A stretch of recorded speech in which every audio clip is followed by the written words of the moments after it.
Bonsoir à tous, bienvenue dans le 7-8, c'est votre émission pour bien démarrer la soirée dans les Yvelines avec au menu de l'actualité, des infos pratiques et des idées de sortie. Bonsoir Mathilde, bonsoir Céline, bonsoir Gabriel. Bonsoir Grégory. Ça va en plateau Mathilde, tout va bien? Oui, tout va bien. Céline paraît aussi super, comme toujours. Pour faire cette émission. Et vous Gabriel, première pour vous en plateau, Gabriel Gontier qui nous a rejoint cette saison à TV78. Pas trop stressé pour ça ces va, débuts? Je suis bien accompagnée, ça devrait aller.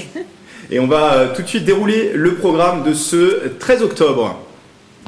Avec la visite de Brigitte Macron à Poissy à l'occasion d'Octobre Rose, le mois de sensibilisation au cancer du sein, la Première Dame s'est rendue aux Trois Arches. Ce lieu accompagne des personnes atteintes par le cancer, leurs proches et aussi les aidants.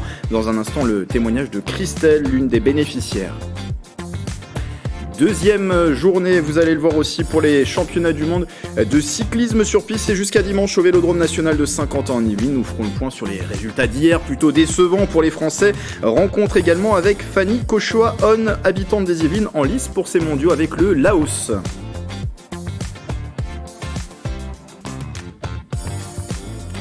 Et puis à l'approche du week-end, nos idées de sortie pour ce samedi 15 et dimanche 16 octobre dans le département. Festival de la BD, foire médiévale et Murder Party. Le programme en deuxième partie d'émission. Avec notamment un concert pour l'Ukraine qui sera donné dimanche en la cathédrale Saint-Louis de Versailles. À l'affiche notamment de ce concert, Georges Schmitt qui est avec nous par visioconférence. Bonsoir. Bonsoir. Alors, pour vous présenter, vous comptez 16 albums à votre actif, plus de 4 millions de disques vendus dans le monde, 11 disques d'or. Et on a fait votre connaissance sur TV78 au travers d'un portrait. Vous nous expliquez à l'époque que vous fabriquiez vous-même vos instruments, c'est ça ? Je les fabrique toujours. Je les fabrique toujours, toutes mes flûtes, parce que ça me permet d'avoir la qualité que je cherche, j'ai des flûtes accordables. J'ai mis dans chaque tube des pistons qui fait que je peux pousser ou tirer les pistons. Ça me permet de m'accorder en fonction des orgues qui m'accompagnent. TV78.com pour retrouver le portrait de Georges Schmitt. Et je le disais, vous serez à l'affiche du concert pour l'Ukraine, notamment aux côtés de Francis Roudier à l'orgue de la chorale à Corigny pour ce concert. Et on en dira plus tout à l'heure. Dans cette émission, dans un instant également, les informations du jour. Mathilde, on parle toujours d'essence. Est-ce que vous êtes sur ce plateau, donc j'ai la réponse, vous avez pu venir à TV78 sans difficulté aujourd'hui? Oui, ça va. Moi, il y a encore au moins la moitié du plein dans ma voiture. J'ai pas à me plaindre, j'habite pas très loin, donc ça va. Petit tour de table, ça va aussi côté essence pour vous, Gabriel? Ça va aussi de mon côté, j'ai réussi à faire le plein, donc tout va bien. Céline? Le vélo et les transports en commun sont mes meilleurs amis. Donc voilà, adaptation avec effectivement cette crise du carburant avec peut-être des améliorations. On le verra dans un instant avec vous, Céline. On va parler aussi pollution lumineuse plus précisément. Il y a le jour de la nuit qui va se dérouler ce week-end. C'est ça, je vais vous parler de cet événement qui se déroulera ce samedi 15 dans plusieurs villes yvelinoises. Donc plusieurs activités, animations sont à prévoir. Effectivement, ça parlera de la pollution lumineuse. Et j'en ai dit un mot tout à l'heure, Gabriel. Tout à l'heure avec vous, les idées de sortie du week-end.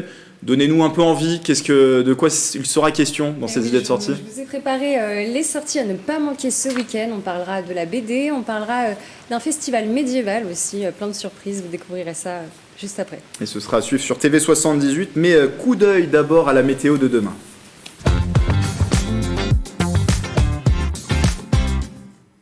Alors malheureusement c'est nuageux pour toutes les Yvelines dans la matinée de vendredi. Côté température, 15 degrés à Versailles, Rambouillet et Houdan. C'est 14 degrés à Mantes-la-Jolie.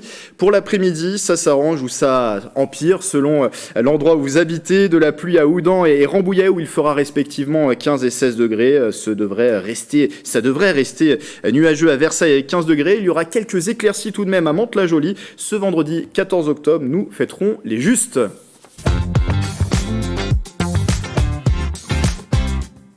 Après la météo, les informations du jour. Je le disais il y a un instant, Mathilde, il y a du mieux concernant la grève, même si on n'est pas totalement tiré d'affaire quand même. Oui, Grégory, alors la grève est levée à la raffinerie d'Esso et d'ExxonMobil à Fos-sur-Mer dans les Bouches-du-Rhône.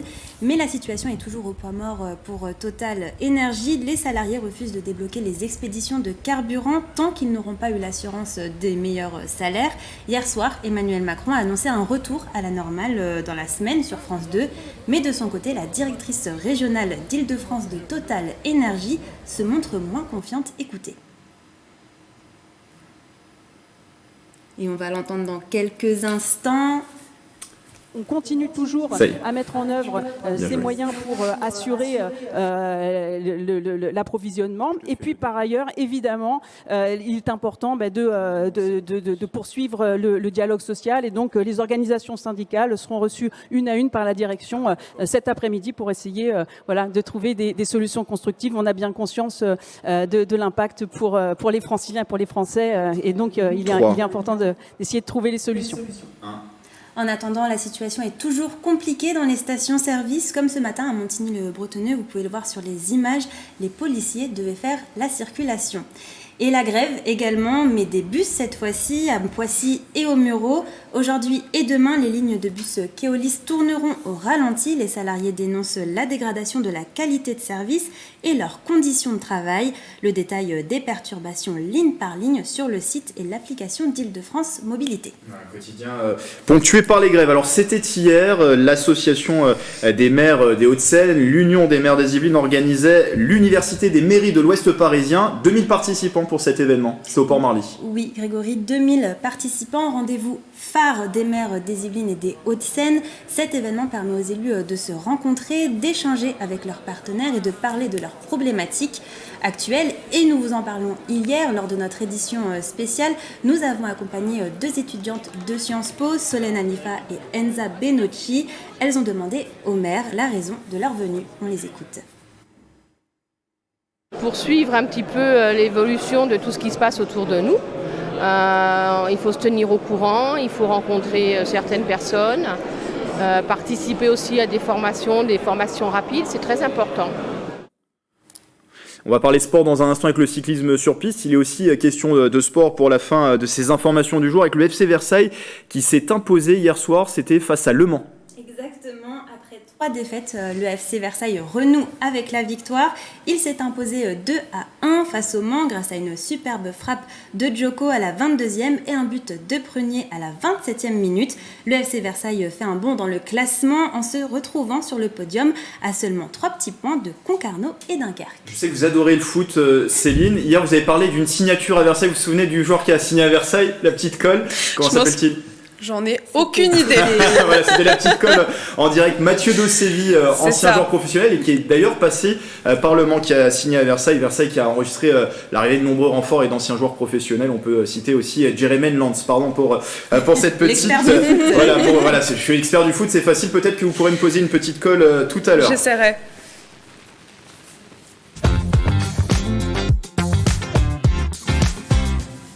Mais dans l'actualité également, Mathilde, il y a Brigitte Macron qui s'est rendue, c'était ce mercredi à Poissy. Oui, elle est venue rendre visite à la maison Les Trois Arches de Poissy.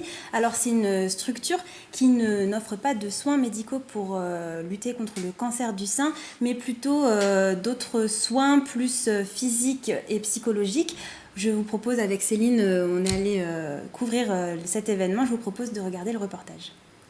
Dans le cadre d'Octobre Rose, Brigitte Macron était à Poissy ce mercredi 12 octobre pour visiter la maison Les Trois Arches. Ce centre d'accompagnement au cancer a pour objectif de soutenir les patients et les proches touchés par la maladie. Depuis son ouverture en 2021, la maison a accueilli 110 personnes. Tous les patients que j'ai rencontrés me disent tous que ça va mieux, que ça participe tout à fait aussi à leur guérison. Donc il y a aussi une rassurance que le patient peut avoir parce qu'il comprend tous ces symptômes qu'il a autour de la maladie. Ici, il ou elle va comprendre ce qui se passe. Non seulement il va comprendre, mais il va partager avec d'autres parce qu'on ne peut se comprendre qu'entre patients. Constituée de 3 pôles, information, soins oncologiques et mieux-être, la maison Les Trois Arches permet aux femmes qui souffrent ou ont souffert du cancer du sein de se retrouver pour des ateliers. On explique aux patients quelles sont les recommandations nutritionnelles pour éviter les récidives, comment s'alimenter aussi pendant les traitements. Par exemple, pendant la chimiothérapie, la radiothérapie, il y a beaucoup d'effets secondaires indésirables, de la fatigue, ils n'ont pas toujours l'énergie, l'envie de se nourrir. Nous participons à l'atelier Retour à emploi, qui est un cycle de 5 ateliers qui permet justement aux personnes sous contrat de travail en arrêt de pouvoir avoir un espace pour poser toutes leurs questions, leurs interrogations sur le retour en emploi. Est-ce que ça va être possible? Dans quelles conditions? La structure permet également aux patients de se soutenir entre eux. On échange avec sa famille ou des amis qui vous disent tes traitements sont finis, donc t'es guéri. Pour eux, ça y est, la maladie est passée et derrière, mais on a toujours une épée de Damoclès au-dessus de la tête. La maison Les Trois Arches accompagne sur le plan physique avec des ateliers cuisine ou gym adaptés par exemple, et sur le plan psychologique et social avec des ateliers kinésithérapie ou sophrologie. Mathilde et Céline, vous étiez donc sur place pour ce reportage. Est-ce qu'il y a quelque chose que vous souhaitez mettre en avant, quelque chose que vous avez retenu de ce reportage sur place, Mathilde ? Écoutez Grégory, moi ce que je retiens c'est qu'en fait ce genre de structure est peu connu en fait des femmes qui ont un cancer du sein, et en fait elles l'ont toutes dit, vraiment ça leur a permis de pouvoir rencontrer d'autres femmes qui souffrent de cette maladie, de ce cancer, et du coup ça les aide en fait de parler, elles se comprennent mieux. Je vous vois acquiescer le côté lien, rencontre. C'est ça, et c'est aussi pluridisciplinaire, c'est-à-dire que ça touche vraiment tous les aspects hors soins médicaux purement faits à l'hôpital. Là c'est complètement, ça les accompagne dans même la réinsertion à l'emploi, le sport, savoir prendre soin de soi. C'est vraiment, il y a tous les domaines. Et ça, c'est très agréable pour elles, finalement. Sur Brigitte Macron, même si elle est la première dame, la femme du président de la République, elle était plutôt abordable, c'était plutôt facile de lui poser des questions. Très accessible, elle a parlé à tout le monde, elle a même fait des petites blagues, non, elle était accessible. C'était très émouvant aussi à certains moments, prenait vraiment le temps de discuter et d'apprendre à les connaître aussi. Oui, c'est vrai que plusieurs femmes du coup ont pleuré suite à sa visite, d'émotion, quoi. C'était un moment fort. Et on aura peut-être l'occasion de revenir sur ce déplacement avec notre invitée par visioconférence, c'est Christelle Suchot. Bonsoir. Bonsoir. Vous êtes habitante d'Andrézy et vous êtes l'une des bénéficiaires de cette structure, les Trois Arches. Vous avez été décelée d'un cancer du sein en 2020. Alors pour revenir déjà sur votre parcours, expliquer un petit peu votre histoire, c'est sans doute un cancer qui a été diagnostiqué avec 1 an de retard. Il y a eu 1 an de retard sur la prise en charge parce que dès 2019, vous avez ressenti des symptômes, c'est ça ? Dès 2019, il y avait des symptômes, effectivement. Un écoulement mammaire et qui est assez méconnu finalement. Mais pourtant, ça fait partie effectivement des signes précurseurs d'un cancer du sein. J'aurais dû m'alarmer à ce moment-là. Et malheureusement, j'ai pas pris soin de ça, pensant que c'était un eczéma tout simple. Comme quoi, dès qu'on voit une réaction sur son sein, il faut tout de suite alerter effectivement son gynécologue, son médecin traitant. Parce que j'ai laissé traîner 1 an et en 2020, on m'a diagnostiqué effectivement un cancer du sein métastatique. Oui. Et ça me touche d'en parler puisque aujourd'hui, nous sommes le 13 octobre et c'est la journée nationale du cancer du sein métastatique. Voilà, c'est assez méconnu. Mais malheureusement, quand c'est à un stade avancé, ça devient métastatique et là, on peut être sur des soins qui vont être sur plusieurs années au niveau hospitalier. Voilà. Et ce sont plus de 60 000 cas de cancer du sein qui sont détectés chaque année en France. Et vous le disiez, c'est important, dès les premiers signes de s'alarmer, puisque on sait qu'un cancer du sein qui est diagnostiqué très tôt a beaucoup plus de chances de guérir dans 9 cas sur 10. Alors, vous, quand vous avez appris que vous étiez atteinte d'un cancer du sein, la réaction que vous avez eue, c'est un sentiment d'isolement. Vous êtes plutôt isolé et vous avez eu du mal à l'accepter, oui. C'est ça ? J'ai eu beaucoup de mal à accepter. Je ne m'attendais pas du tout à ça, en fait. Franchement, non. Pour moi, c'était une visite de contrôle. Même s'il y avait quelque chose, je pensais que c'était autre chose. Et quand on m'a diagnostiqué, qu'on m'a dit le mot cancer, je me suis vraiment effondrée. Vraiment. Et ça a été très très dur pour moi. Oui, je me suis isolée. Je me suis isolée même du corps médical. Il fallait que je reprenne confiance en moi. Il fallait que je comprenne ce qui se passe. Voilà, ça a été vraiment un tremblement de terre pour moi, vraiment. Alors comment s'est fait le lien avec les Trois Arches ? Parce qu'on a bien compris que l'objectif de cette structure, c'est d'accompagner les personnes qui sont malades. Comment vous avez connu les Trois Arches ? Comment s'est fait le lien justement avec la structure ? Alors en fait, je culpabilisais beaucoup de ne pas reprendre le travail à la fin de ma chimio. Et donc j'ai passé des mois et des mois à ne rien faire, à rester sur le canapé à ne rien faire et ne pas savoir ce que j'allais faire par la suite parce que j'étais fatiguée et je n'avais pas le moral. Mais je me suis dit, le seul moyen c'est de reprendre le travail. Donc je suis allée voir mon médecin traitant pensant pouvoir reprendre le travail et je me suis effondrée, je lui ai dit en fait j'en suis pas capable. Il m'a donné les coordonnées d'une psychologue, finalement je ne suis pas allée voir et par chance le lendemain je suis allée sur les réseaux sociaux de la ville de Poissy et j'ai trouvé un programme sur les 3 arches dans le cadre d'Octobre Rose justement, voilà, l'année dernière et je me suis dit waouh, c'est ma chance en fait, ça représentait tout ce dont j'avais besoin à ce moment-là. Donc des soins socio-esthétiques pour réapprendre à se maquiller, à reprendre confiance en moi. Il y avait de l'activité physique adaptée, moi qui ne faisais plus rien, qui n'avais plus d'énergie pour rien. Ben voilà, j'ai trouvé ça avec un personnel encadrant. Enfin, il y a tellement de choses qui ont été faites pour moi que je ne remercierai jamais assez les 3 arches pour ça. Et j'ai fait aussi l'atelier de sophrologie, voilà, oui. pendant un bon bout de temps. Voilà, et c'est très très important parce que ça m'a permis d'avoir un personnel encadrant qui est à l'écoute des patients. Et puis j'ai pu trouver aussi d'autres patientes avec moi qui ont su me comprendre. Et c'est vraiment important, cette solidarité, cette écoute, cette bienveillance oui. qu'on peut avoir au sein des 3 arches. Et voilà. Ça vous a aidé à sortir de l'isolement et le mot important, c'est la confiance. Ça vous a aidé à reprendre oui. confiance, est-ce que vous dites ? Oui, tout à fait. Ça a été vraiment un vrai tremplin pour moi. Revoir aussi une psychologue aussi. Ça m'a permis aussi de libérer aussi ma parole. Il y a des groupes de parole aussi dont j'ai pu bénéficier. Voilà, j'ai fait tout ce que j'avais pu... Voilà, tout ce dont j'avais besoin, j'ai pu le faire. Et ça m'a beaucoup aidé.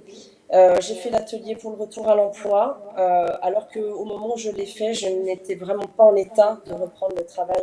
Je me posais beaucoup de questions sur la suite. Et, parce que vous êtes arrêté depuis décembre 2020, hein, c'est bien ça ? C'est ça. Et j'ai pu reprendre en fait confiance en moi grâce aux ateliers et j'ai pu reprendre effectivement en temps partiel thérapeutique depuis début juin. Voilà. Donc j'en suis très fière. Une très bonne nouvelle. Mathilde, vous aviez une question ? Oui, alors Christelle, qu'est-ce que ça vous a fait de faire la rencontre de Brigitte Macron ? C'est toujours impressionnant. C'est une occasion unique dans sa vie, voilà, de pouvoir la voir et puis d'avoir pu être écoutée. Et elle a été vraiment à notre écoute. Voilà, elle a compris l'attente des patients et c'était important. C'était super. Une super rencontre, vraiment. Quel message vous voudriez faire passer aux téléspectateurs qui nous regardent aujourd'hui et en ce mois d'Octobre Rose, ce mois de sensibilisation au cancer du sein ? Alors, en ce mois d'Octobre Rose, voilà, je tiens donc à sensibiliser la population pour le dépistage au plus tôt, s'alarmer dès qu'on voit quelque chose qui n'est pas normal. Voilà, vous pouvez voir sur les sites de la Ligue contre le cancer, il y a plein de choses. Faut vraiment aller se faire dépister le plus tôt possible. Il y a plein de choses qui se passent en ce moment. C'est Octobre Rose. C'est un mouvement qui commence à être qui prend de plus en plus d'ampleur. Et c'est important. Faites pas comme moi, ne laissez pas traîner. Et voilà. Voilà, je voulais faire passer ce message-là. Voilà. Et n'oubliez pas non plus, c'est pas qu'un cancer uniquement féminin, ça peut aussi toucher les hommes. Voilà. Donc, message important à faire passer. Oui. Et où est-ce que vous en êtes, dernière question aujourd'hui, dans votre parcours de soins, justement ? Eh bien justement, comme c'est métastatique, et même si j'ai de très bonnes nouvelles, puisque voilà, c'est en rémission au niveau métastatique, je continue toujours les soins, parce que voilà, pour le moment, il n'y a pas assez de recul pour la suite. Donc on continue. Voilà, donc toujours en soins toutes les 3 semaines à l'hôpital. Voilà, on va y arriver.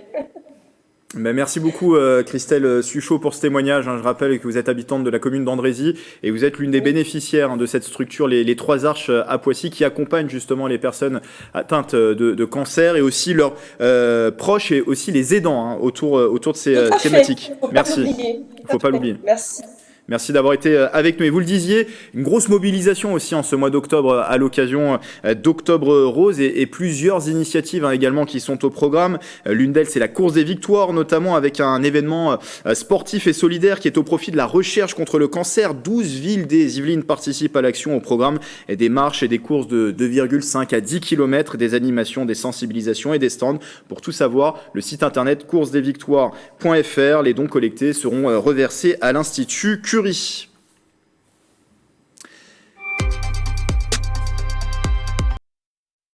À Cernay-la-Ville, vous allez le voir dans un instant avec cette interview express à suivre. La municipalité s'associe au cabaret du Bout des Prés pour une soirée de mobilisation autour justement de ce mois d'Octobre Rose. Ce sera le 18 octobre. Plusieurs animations sont au menu. Et pour en parler, Tony Bastian, il est le directeur du cabaret du Bout des Prés et il parle de cette initiative à Mélanie Poquet.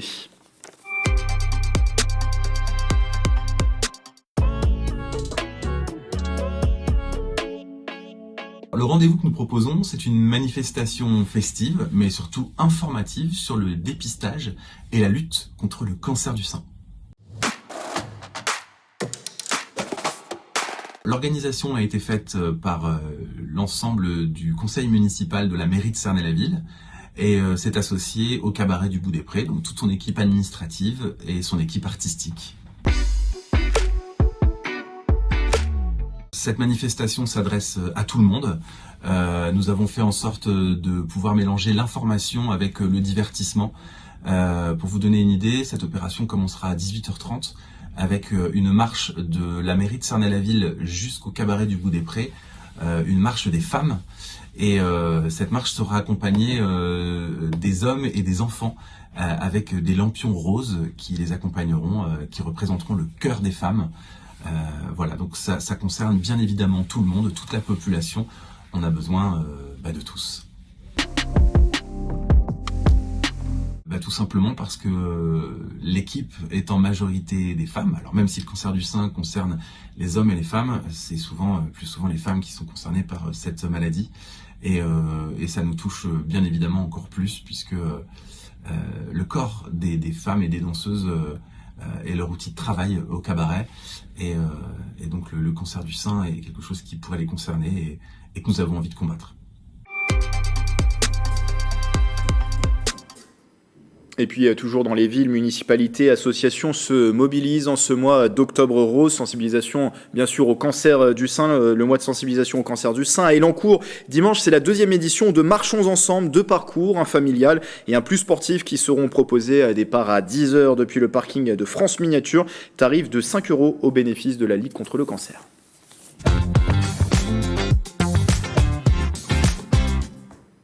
Et au programme de ce week-end également, Céline, on le disait tout à l'heure, c'est la 14e édition du Jour de la Nuit.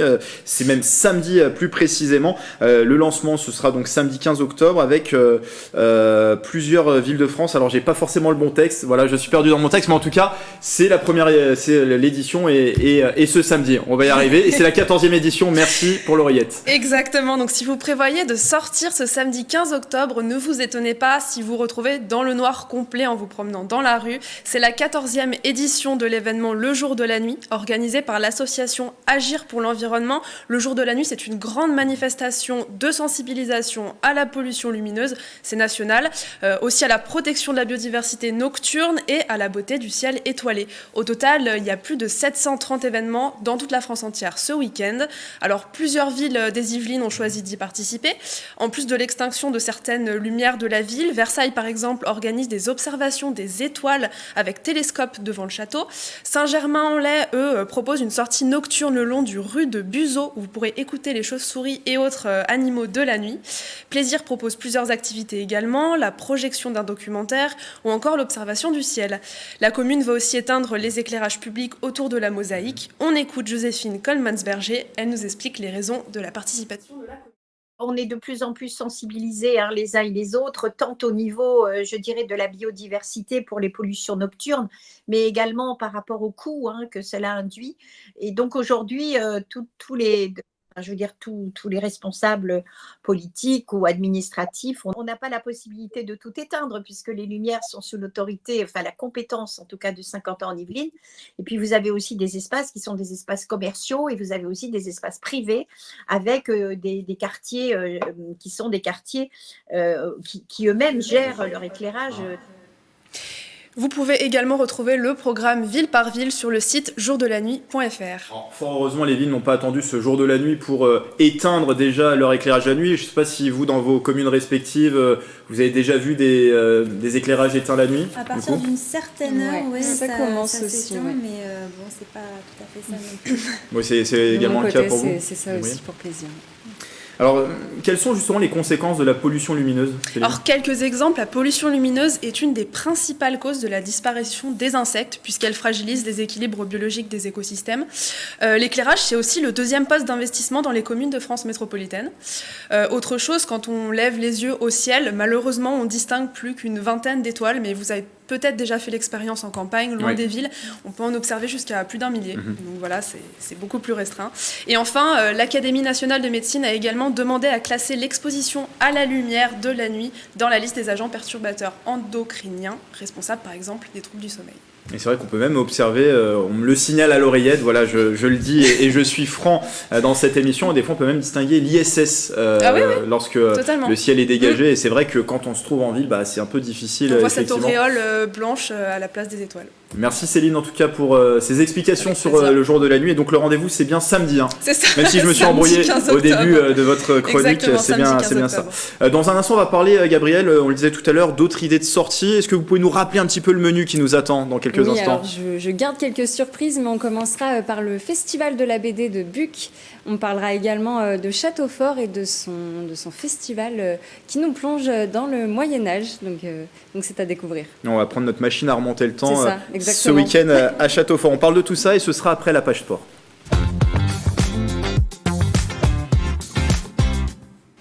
Jour numéro 2 pour les championnats du monde de cyclisme sur piste. Le Vélodrome national de Saint-Quentin en Yvelines accueille l'événement pour la deuxième fois de sa jeune histoire, et l'événement 2022 se déroule jusqu'à dimanche. Alors que faut-il retenir de la première journée? C'était hier mercredi sur place. Quel résultat pour nos Français? Regardez et écoutez Mickaël Elmidoro. Il pose aussi la question à notre consultant cyclisme, c'est Yann Dujarier.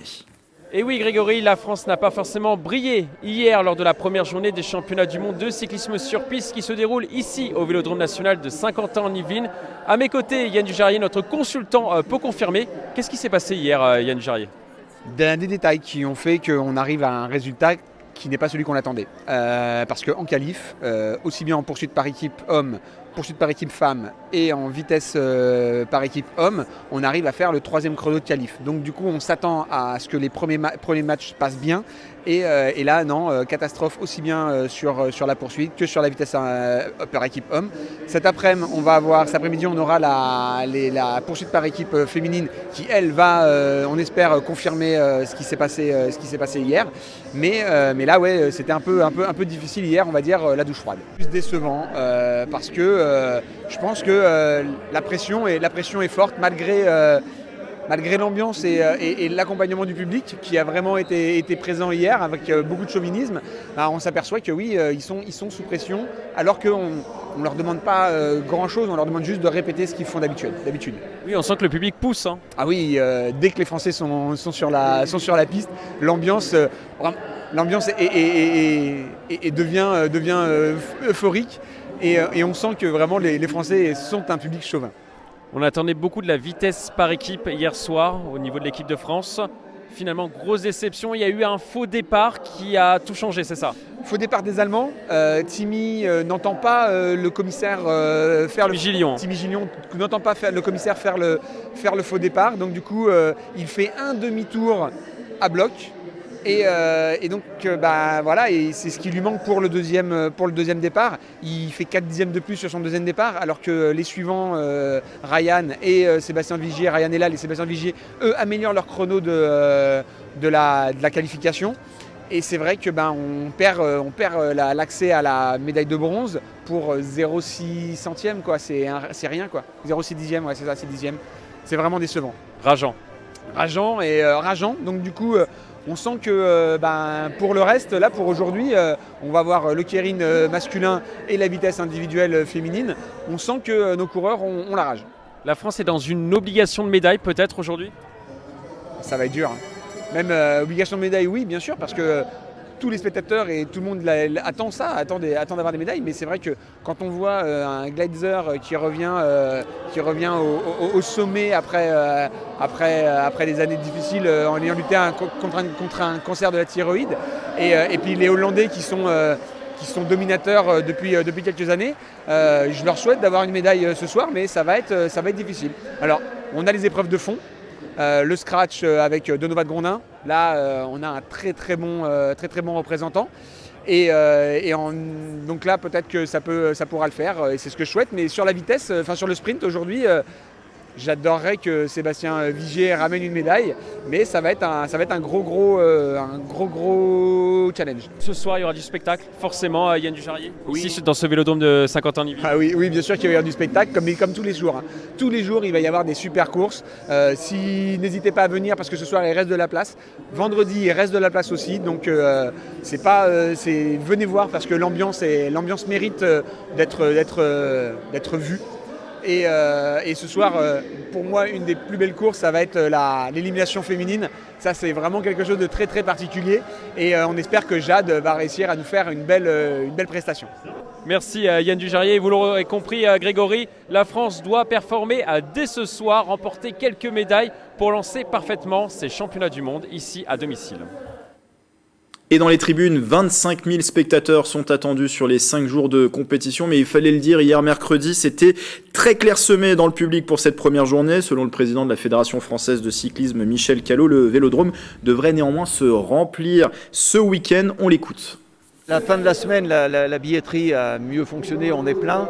Pour ce début de semaine, on devrait avoir un peu plus de monde. Alors j'espère que les sujets de carburant nous jouent pas des tours et qu'on fera les comptes exacts. Mais même parmi les personnes qui ont acheté des billets, j'espère qu'il en manquera pas trop parce qu'au-delà de l'aspect financier, c'est surtout l'engouement dont on a besoin. Et on a besoin que le vélodrome il vibre en fait. Et il vibre, je l'espère, aux exploits des Français.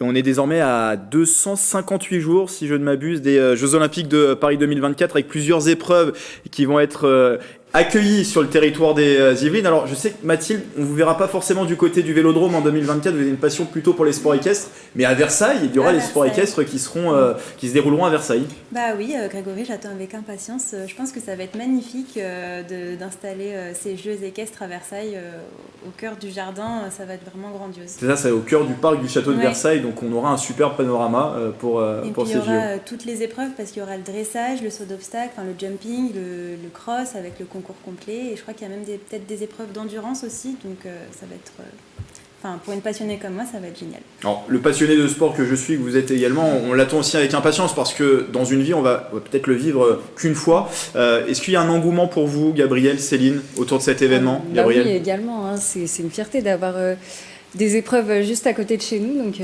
oui, on a hâte de les découvrir. Céline ? Mais pareil, mais je pense que l'équitation, c'est ce qui retient le plus mon attention aussi. De tous les sports proposés. Et en plus de ça, ça se déroule dans les Yvelines. Il y a plusieurs épreuves. Il y aura le VTT sur la colline d'Elancourt, le BMX autour du Vélodrome National, le golf au Golf National de Saint-Quentin-en-Yvelines. On a même appris que le marathon des JO allait passer, pour une partie en tout cas, dans les Yvelines. Donc il y aura de quoi se mettre sous la dent pour 2024. On va revenir à ces championnats du monde qui sont vus aussi comme un test un peu grandeur nature pour ces Jeux Olympiques de Paris 2024. Sur ces championnats du monde de cyclisme sur piste, 50 délégations étrangères sont présentes. Parmi les athlètes venus du monde entier, il y a notamment le Laos, c'est un petit pays du cyclisme et qui est représenté par Fanny, une habitante des Yvelines. Rencontre signée Michael Elmidoro. Du coup, je regarde les photos des championnats du monde de l'année dernière pour me remettre en situation de l'ambiance, de la motivation, tout ce qu'il faut. Fanny Cauchois-Aune se met en condition. Cette cycliste morpasienne de 21 ans va participer cette semaine au championnat du monde de cyclisme sur piste 2022 au Vélodrome National de Saint-Quentin-en-Yvelines. Spécialiste de la course au poing, la 13e mondiale va courir sous les couleurs du Laos. Un choix de cœur. Mon arrière-grand-mère est laotienne et elle est venue vivre en France après. Et j'ai beaucoup d'attaches pour la famille et je voulais représenter les couleurs de mes origines. Avec le Laos depuis officiellement 2 ans, Fanny a déjà participé à plusieurs compétitions dont les championnats asiatiques en juin dernier. Une carrière internationale qui se fait loin de l'équipe de France. Je n'ai jamais été contactée par l'équipe de France. Et comme j'arrivais à un âge où il fallait que je décide si vraiment je voulais faire du haut niveau ou pas, j'ai fait le choix de représenter le Laos. Lors de ces championnats du monde de cyclisme sur piste 2022, Fanny ne se sentira pas dépaysée. La jeune athlète s'entraîne régulièrement sur les créneaux tout publics dans la structure située à quelques kilomètres de chez elle. Ici, la sportive a ses repères. Je pense que c'est un léger avantage par rapport à d'autres nations qui ne l'ont jamais vu ou moins vu. C'est vrai que moi, je m'entraîne quasiment tous les jours ici. Donc oui, je pense que ça peut être un avantage par rapport à certaines personnes. Pendant ce rendez-vous yvelinois, la pistarde, seule représentante de son pays, partagera son box avec l'équipe d'Algérie. À domicile, elle aura à cœur de briller devant son public en finissant le plus haut possible. Sa course est programmée ce dimanche 16 octobre. Pour le moment, c'est comme si c'était encore dans une semaine et il ne faut pas trop y penser pour ne pas stresser. Après ces championnats du monde, Fanny a encore des rêves plein la tête. L'athlète de haut niveau veut viser le titre aux JO de Los Angeles en 2028 et également une participation aux Jeux Olympiques de Paris en 2024. Un événement qui se déroulera dans un vélodrome qu'elle connaît si bien.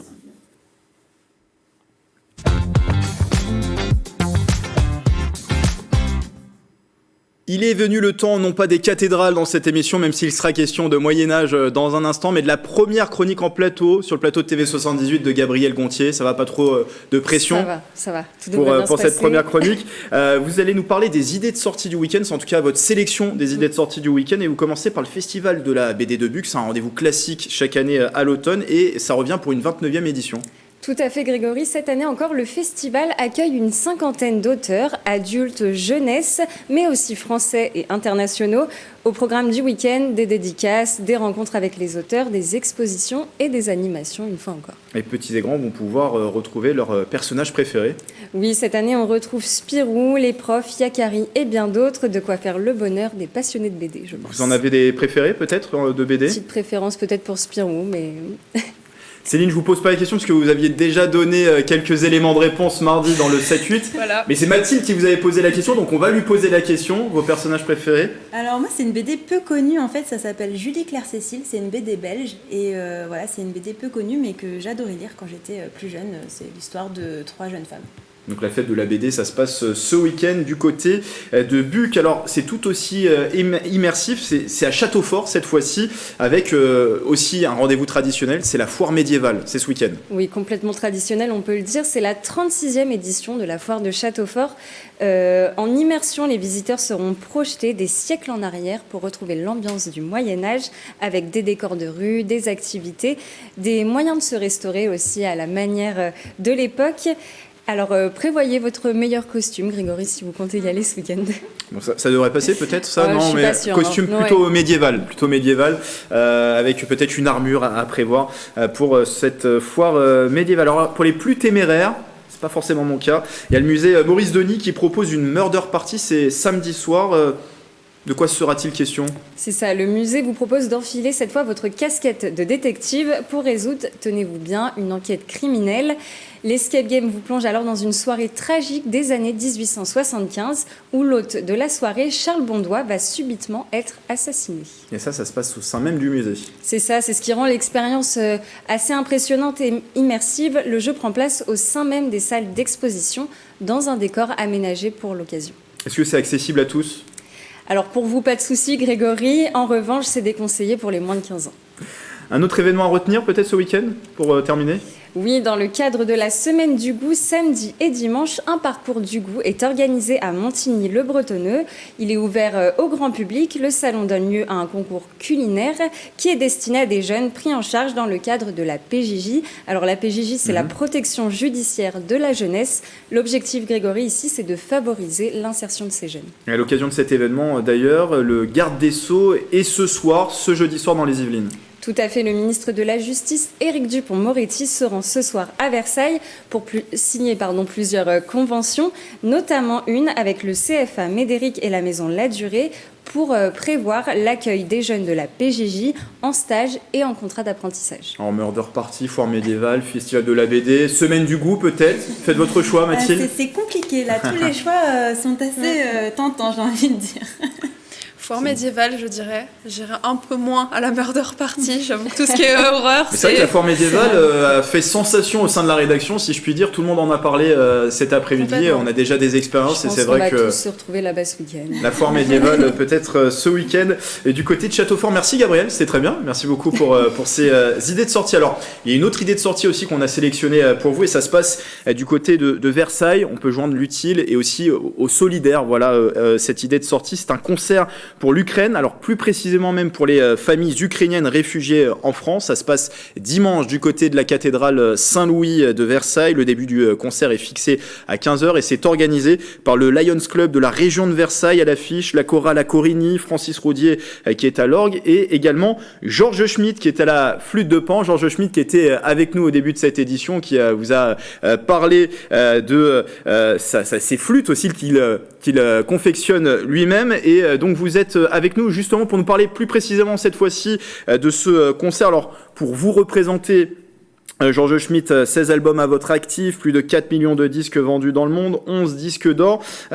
Pourquoi avoir accepté d'être à l'affiche de ce concert ? Pourquoi être de ce concert dimanche à Versailles ? Pourquoi c'était important pour vous ? Alors c'est très important parce que je suis né à Alger, moi je suis d'une famille alsacienne. Mes grands-parents déjà en 1870 ont été chassés de l'Alsace et pour pas devenir allemands. Et donc c'est pourquoi je suis né en Algérie. Et dans les années 60, fin des années 61. Ah, vous m'entendez ? Oui, on vous entend toujours. On vous entend toujours. Bon. Et en 61, on est parti en catastrophe d'Alger, où je suis né, donc. Et quand j'ai vu ces images, enfin, c'est la télévision, l'exode des Ukrainiens, moi, ça m'a tout d'un coup fait rappeler mon enfance où j'avais 14 ans, oui. On est parti en catastrophe. Voilà, pour ça, je me suis dit, moi, mon petit niveau de musicien, il faut que je fasse quelque chose. Il y a plus de 60 000... Oui, il y a plus de 60 000 Ukrainiens qui sont arrivés en France d'après le gouvernement entre février et septembre 2022. En plus de ça, on voit que le conflit reprend de l'ampleur en Ukraine avec des bombardements aussi qui se font de plus en plus présents en Ukraine. C'est important de ne pas les oublier, les Ukrainiens, de ne pas oublier Vraiment. ce conflit. Exactement, parce que je me rends compte qu'il y a actuellement une baisse d'intérêt, je pense, pour ces réfugiés ukrainiens. C'est pour ça que je veux absolument faire quelque chose. Là, on a décidé, étant moi-même président du Lions Club des Essarts-le-Roi, j'ai contacté les Lions Club des Yvelines et tout le monde a répondu présent. Et il y a en tout 22 clubs qui ont accepté de participer avec moi dans cette action. Et ça, j'en suis tellement heureux que tout le monde ait répondu présent, quoi. Il y a une grosse mobilisation des Lions Club. Sur la programmation même de ce concert, vous serez aux côtés de Francis Roudier à l'orgue. Est-ce que vous avez l'habitude de jouer ensemble ? Ça fait des années, on fait des tournées ensemble. Hein. Voilà, on a fait énormément de concerts.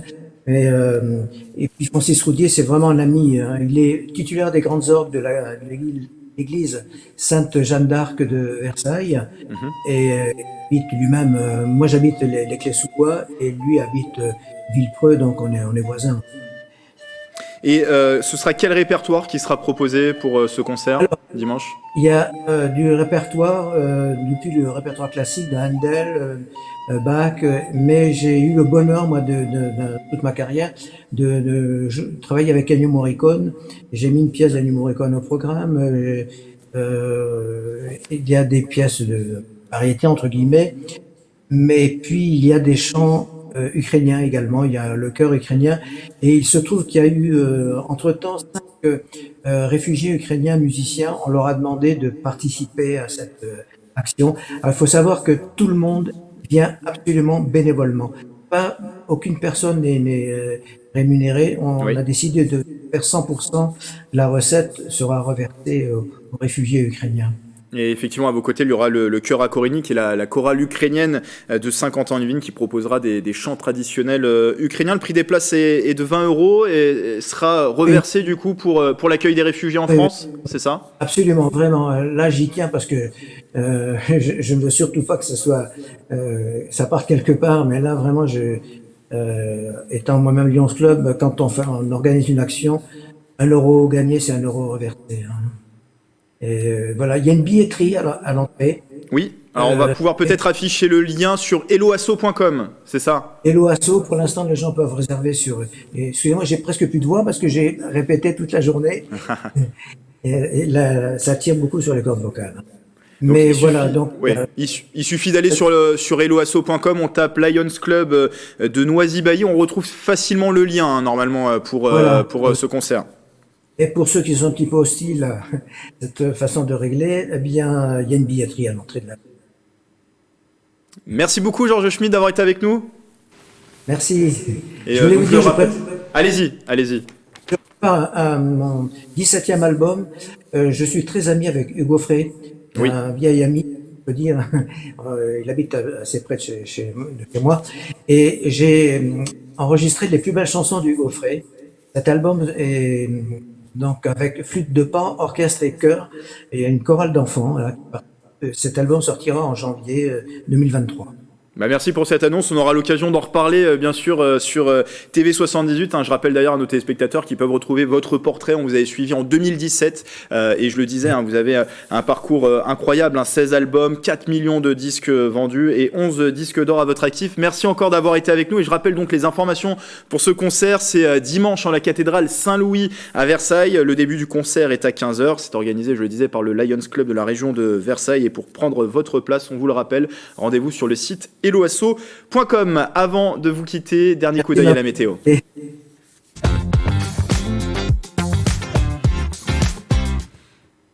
C'est nuageux malheureusement dans la matinée de vendredi dans toutes les Yvelines. Côté température, 15 degrés à Versailles, Rambouillet et Houdan, c'est 14 degrés à Mantes-la-Jolie. Pour l'après-midi, ça s'arrange ou ça empire selon où vous habitez. De la pluie à Houdan et Rambouillet où il fera respectivement 16 et 15 degrés. Ça devrait rester nuageux à Versailles avec 15 degrés. Il y aura quelques éclaircies à Mantes-la-Jolie. Ce vendredi 14 octobre, nous fêterons les justes. On va regarder également ce qui va se passer ce week-end. En tout cas, les prévisions annoncées. Il devrait pleuvoir une nouvelle fois sur la commune de Rambouillet, des éclaircies sur le reste des Yvelines.